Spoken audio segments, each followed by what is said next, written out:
the podcast for potential development by and with Uli Vogel. A warm welcome to all our listeners. Today, I'm especially excited about this episode because I have a guest here whom I've known for a very long time and whom I really value and like a lot. Today, we have Werner Katzengruber from the Katzengruber Development Group with us. Dear Werner, I want to give you a very, very warm welcome. Thank you very much, dear Uli. It's great to hear from you and to be on your podcast. Yes, I'm glad you agreed to join me.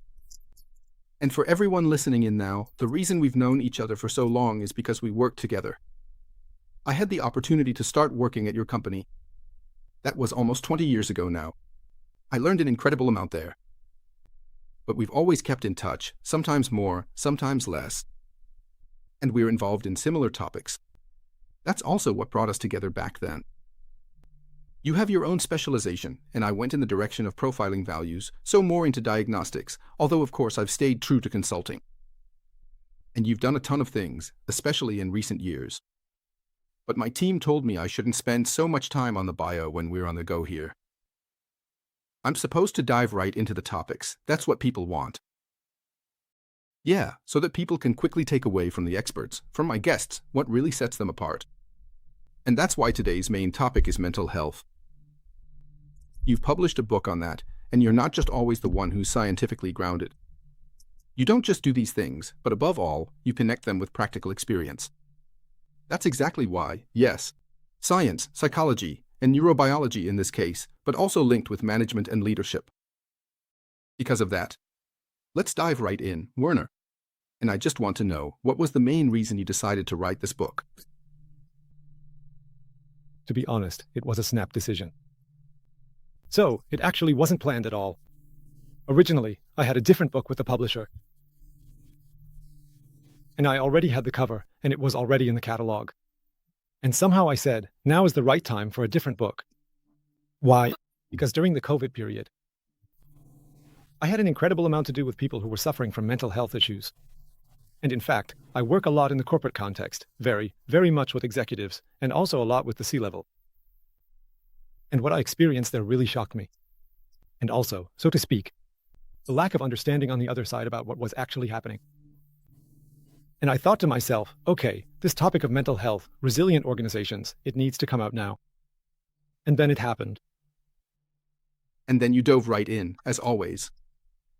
I've seen you before, back then, when you write books, you really dive in deep and are incredibly productive. How did you come up with the approach? How did that come about?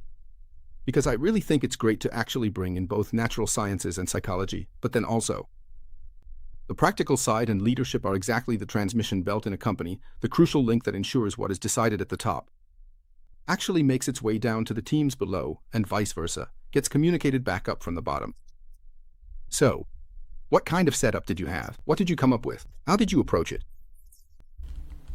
Well, the first thing is that, of course, through my work, I gathered a lot of experience in direct communication with managers.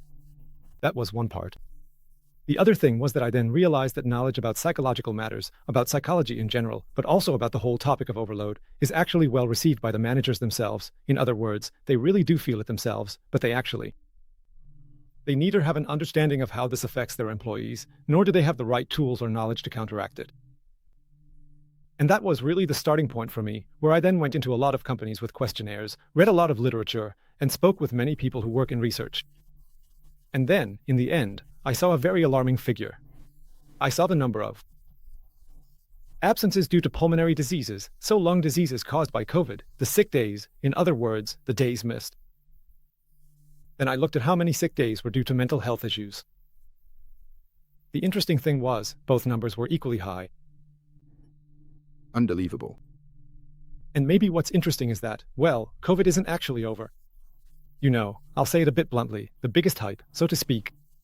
When the hype around COVID was over, the numbers went down, but the number of mental health issues, those kept rising and are still going up.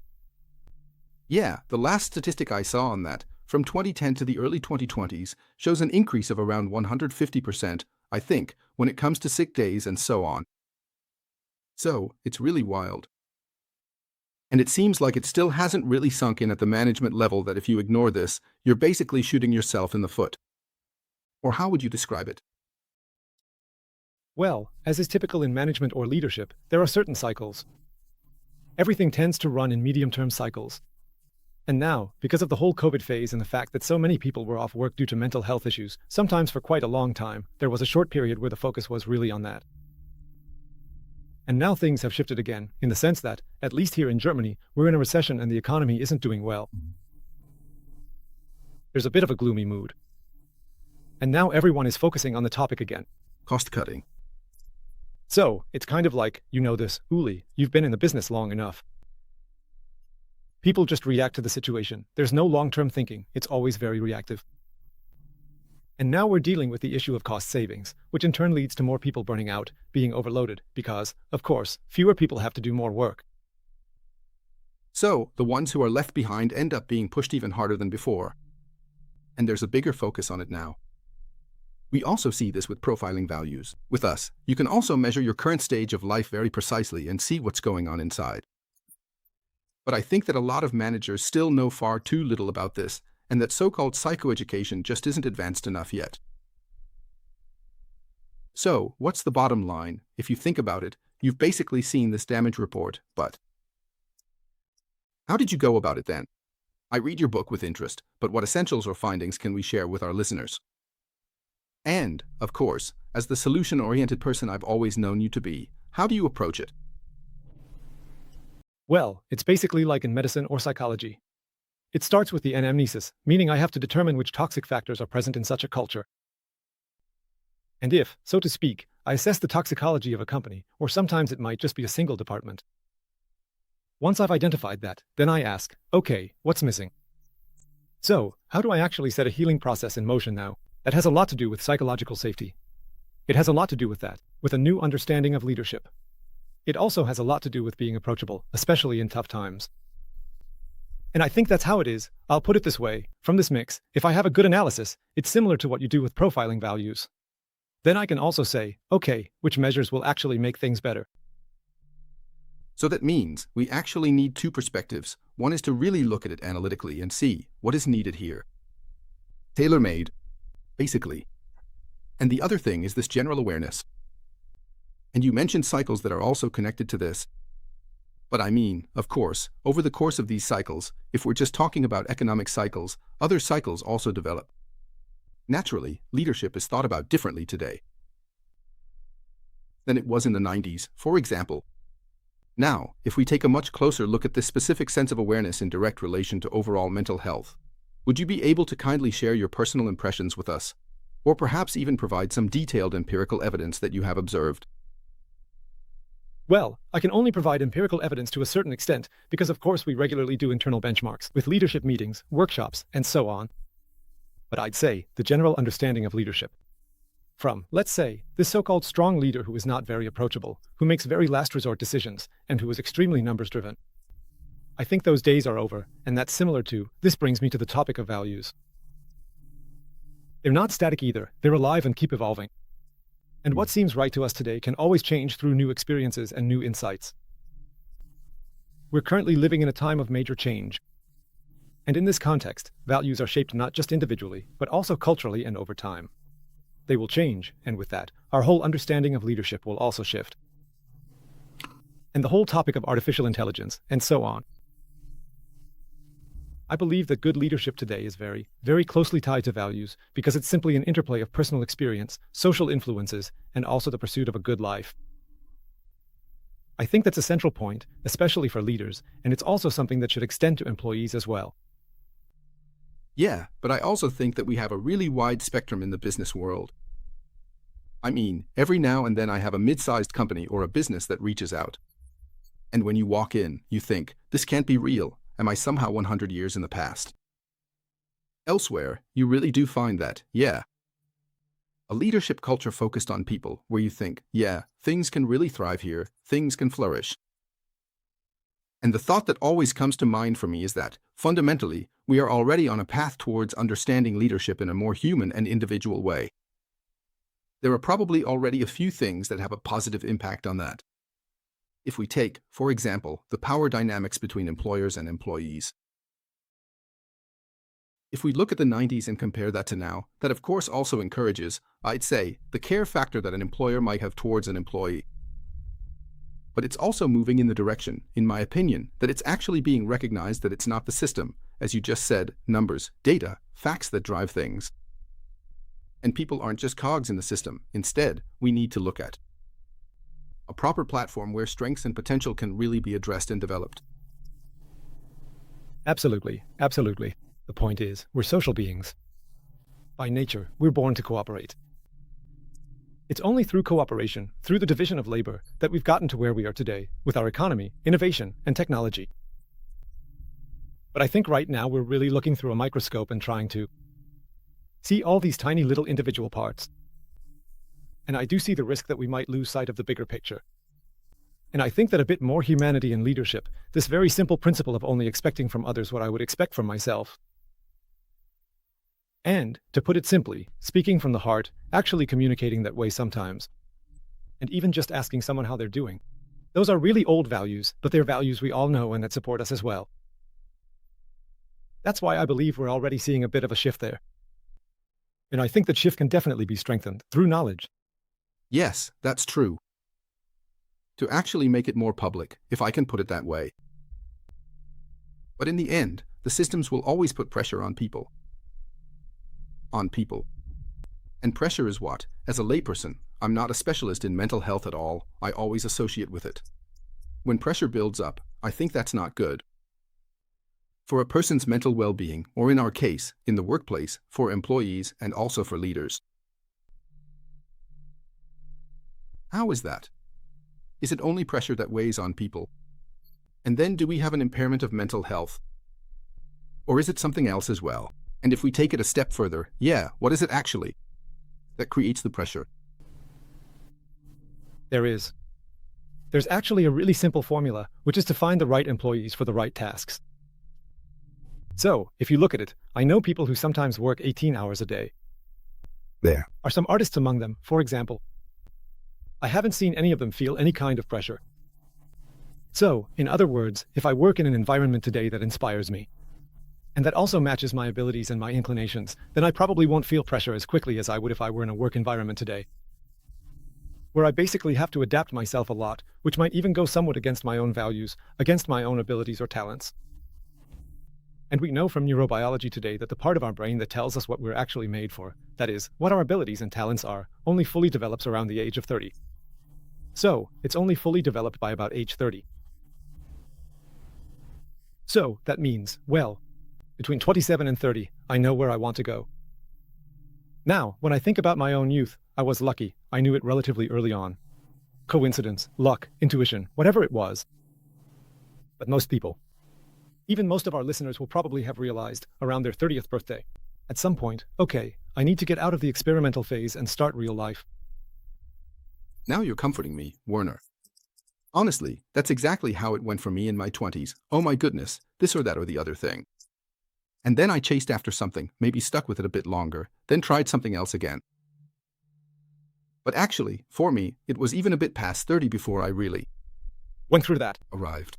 But as I said, that's also biologically normal. And now the question is, what stage of life am I in?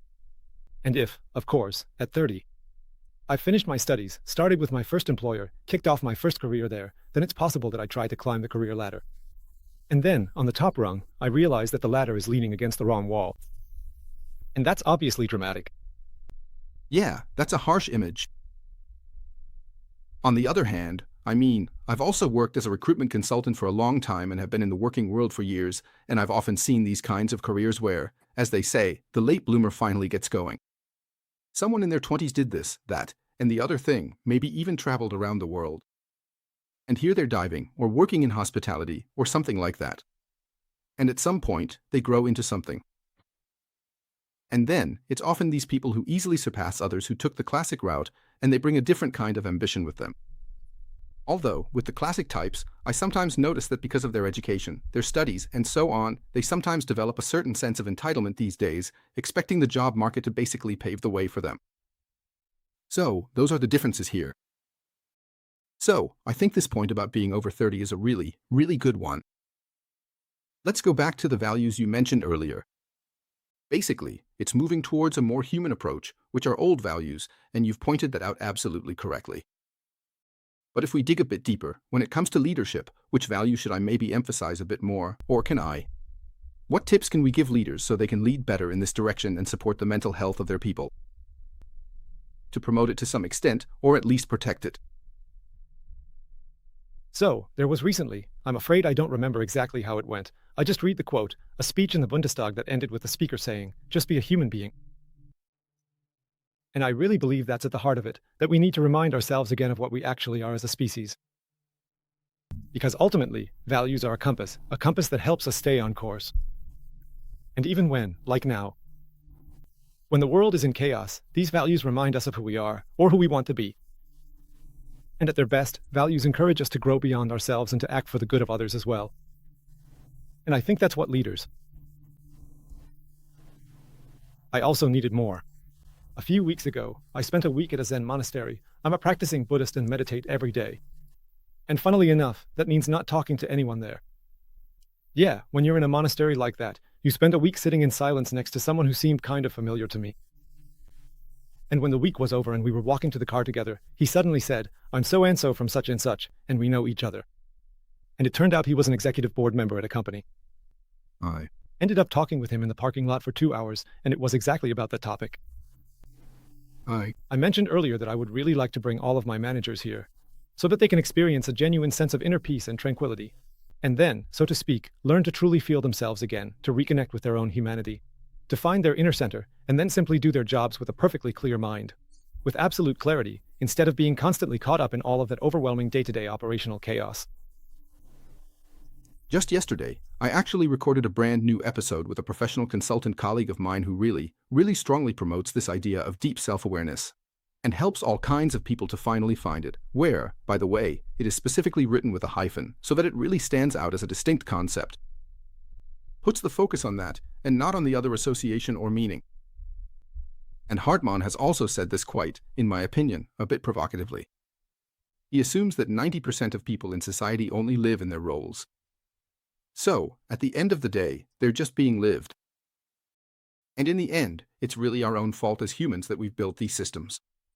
And biologically, we didn't come into the world as a species designed to construct states, but rather, biology is still a bit behind on that. And the question always is, does the system live us, or does the system still serve us? And that's why I think it's important, as you said, for individuals to find their own values. But I also think there have to be certain environmental values as well. Like you said, being human, you put it really well, that's clear and good. But if you want to specify it a bit more, can you think of, well, let's say, some boundaries or frameworks of values that are important to you for supporting and developing mental health? Well, for sure, the topic you just mentioned. Maybe it's not exactly a value in itself, but at least a trait, namely being self-reflective. To show that kind of attitude, to also have the courage to question yourself. So, not just accepting everything that comes your way, so to speak. I think that's a really important point. I'd call it being quite self-critical in how you deal with yourself. For me, that's actually one of the most important values, to have that kind of reflection. A second thing is, and this is probably a bit due to my Buddhist leanings, to really stay centered. The middle path is always the right one. Why? Because anything that goes to extremes, whether to the left or right, and you could even see this politically, doesn't bring happiness. We humans do best when we're in a stable environment, when we've found our inner center, so to speak. And for that, and I can only do this myself, as you said earlier, we're to blame ourselves that the situation, in terms of the system, works us instead of us working the system. Yes, so we're the ones responsible for that, but that doesn't mean. And now I'm back to another value, which is taking responsibility. That doesn't mean it has to stay this way, it just means that's how it is at the moment. And now I have two options. I can complain about it, which many do. Or I can say, I'm going to stop whining now and instead tackle the issue myself, taking responsibility for it. And that's the thing, in large organizations, or the bigger the organization gets. I get the impression that responsibility is the thing that gets shifted around the most. Left and right, back and forth, but you really have to start with yourself. And self-reflection, I often have to give feedback, And with profiling values, that's just part of the job. And this point, critical self-reflection is a really, really tough one. How do you even start to approach that? We have people who, in profiling, actually show that they're absolutely top-notch. So to speak, in terms of self-confidence, composure, and self-assurance from that perspective. And you want to encourage them to actually do more of this critical self-reflection. And now I'm going to ask the other way around. Have you ever asked someone if they're self-reflective? And they said, nope, I'm not. I Can't remember. Everyone is good at first, and everyone is also good at first. Sometimes self-reflective. So the point you just brought up, so the self-confident, charismatic, rhetorically skilled, and certainly eloquent person, they come to coaching, or they come to you. And then it's like, okay, look, you're absolutely killing it everywhere. But what does that actually mean? At the end of the day, it means you have skills. And now the question is, what are you using them for, or even against? We both know that if you overdo your strengths, they turn into weaknesses. Then self-confidence turns into arrogance, charisma turns into ignorance, and so on and so forth. And that's why I think that bringing things back to the middle, to ask, okay, what actually works well, what suits you? So, are you authentic when it comes to your role? Where can you really have an impact? And I think we both know, you have the most impact when you're authentic. Yeah, that's true, and some people are just wired in such a way that they're not a good fit in certain environments. I mean, you can't just put an artist who works 18-hour days anywhere, it would all fall apart immediately. And that's the thing, I think people often don't see the opportunities or even the need to break out of certain systems that they just don't fit into. And today, if I compare it to 30 years ago, back then we used to get 600 applications for one engineering position. These days, we have way more opportunities, and yet, people often stay in the wrong environments. And of course, as you rightly said, there are always two sides to every trait. But sometimes you really think, come on, that can't be true. And we all know people in our circles where we say, yeah, that person never makes a mistake.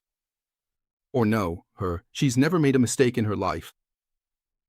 And I always think to myself, yeah, with those people, development comes to a halt pretty quickly. And probably their mental health too. Not much to show for it. Well, there's that famous saying, how do people get hired, so to speak? We hire them because they have a great CV, lots of experience, and they performed well in the assessment. Why do we fire them? Because their personality just doesn't fit with us. Yeah, that's how it is. So, now the question is, it's actually pretty independent of work systems, technology, and so on, how well a company functions, because at the end of the day, it's still people sitting there. Yeah. And they're the ones who make it work. Or not, and there was a big project, or actually, there was a big project at Google where they wanted to find out. What does the optimal team really need? Like, what does it actually take? And I think it was called the Aristotle Project. yeah, Right, and someone recognizes the result. Yeah, but the assumption was that I just hire the best people and pay them so much money that they're happy to work for me. And then they'll know what they're doing and deliver good results, which is actually wrong. But the assumption that psychological safety, communication, autonomy, clear goals, and also the opportunity to keep developing yourself, that these are the real drivers of success, that only came out after spending a ton of money. Now, we'd probably just say, you could have asked a psychologist and they would have known. yeah, and of course that's also the wrong use of the term, the best people. What does the best even mean? And there we have it again, what you just said, the right people. I also like to say the suitable ones. For these roles, specifically. And then, if you actually manage to create an environment, and here we're really talking about the basics, self-determination theory, Deci and Ryan, you have to give people enough autonomy. People want to be able to do things, they want to feel competent. And then you need proper social connectedness, the human aspect, just like you mentioned.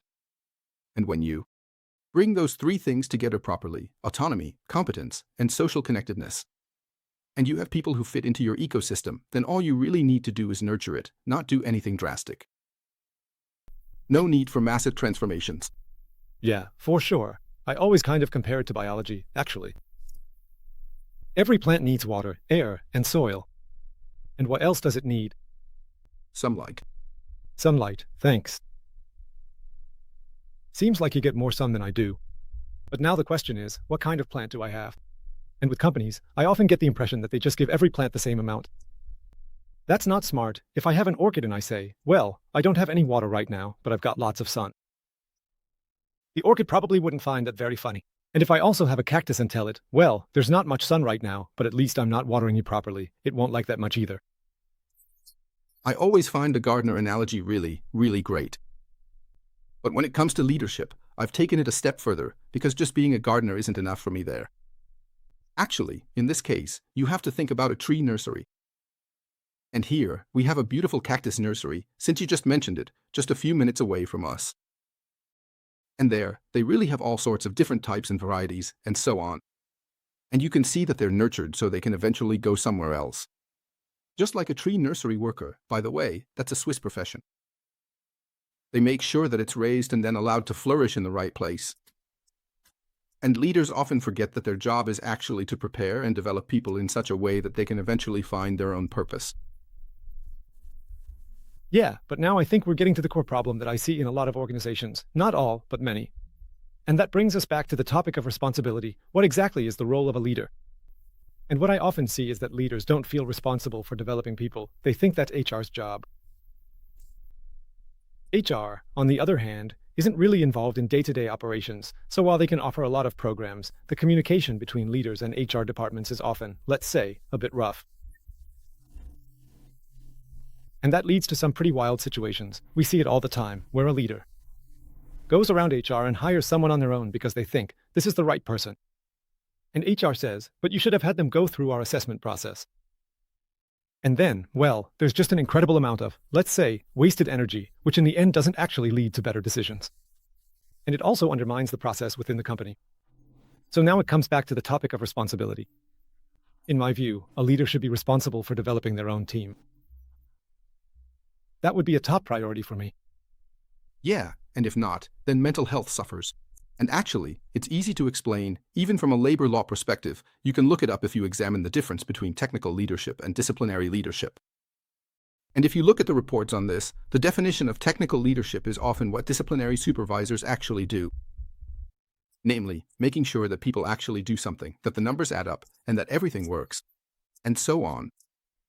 Within disciplinary responsibility, it's stated very clearly, overall responsibility for the development and advancement of the employee in every respect. And I don't think that's really sunk in yet. If we were stronger in that area, I think we could achieve a lot more when it comes to mental health. What do you think?